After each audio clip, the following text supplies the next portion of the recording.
Hi, I'm Antonio Mora. News media organizations need to start taking some responsibility for the bitterness in American political discourse. Stop blaming Democrats and Republicans. Partisan news media outlets that portray what they peddle as serious journalism are fueling the fire of divisiveness, and it needs to stop.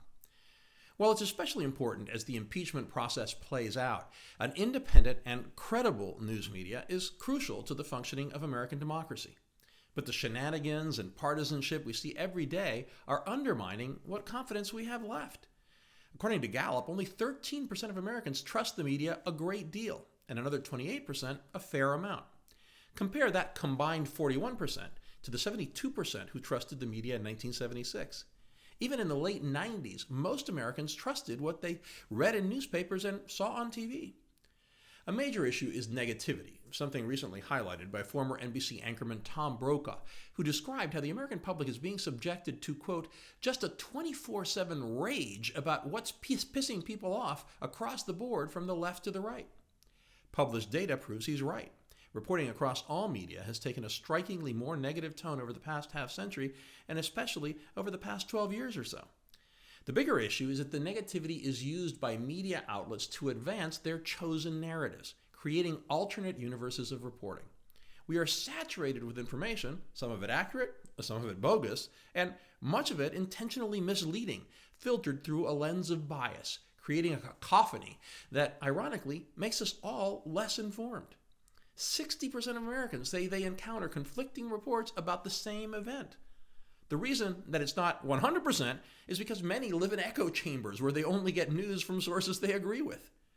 The result is that no single version of the truth will be universally accepted. Something that seems as clear as 2 plus 2 equaling 4 to one side will be seen as completely false by the other. What is bad for conservatives is going to be repudiated as fake news by them, and vice versa. The result is that with the constant bombardment of news, pseudo-news, and fake news, consumers are exhausted, not knowing what to believe, choosing then to ignore what they don't like, and retreating into the tribalism that characterizes today's political reality. Impeachment is making it worse.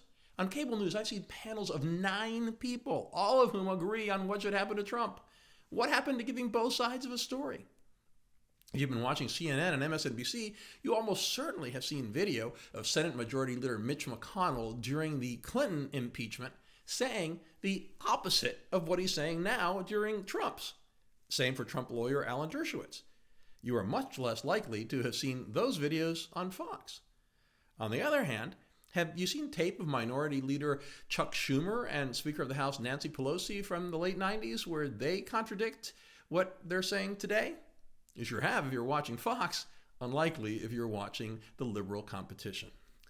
While bias is a severe problem across all media, the extent to which it exists in cable TV is shocking, not just in the basic pro-Trump slant on Fox or the anti-Trump coverage on CNN and MSNBC, but across the spectrum of political issues.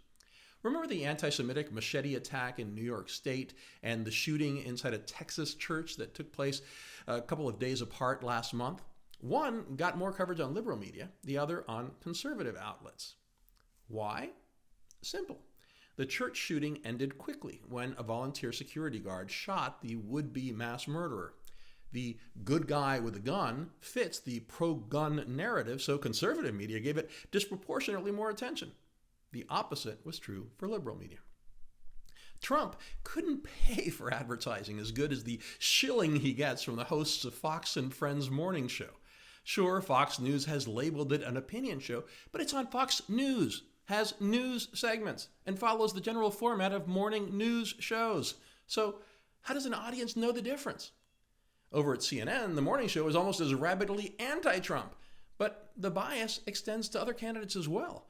At the Iowa debate, Bernie Sanders had to laugh at how outrageously the network favored Elizabeth Warren over him.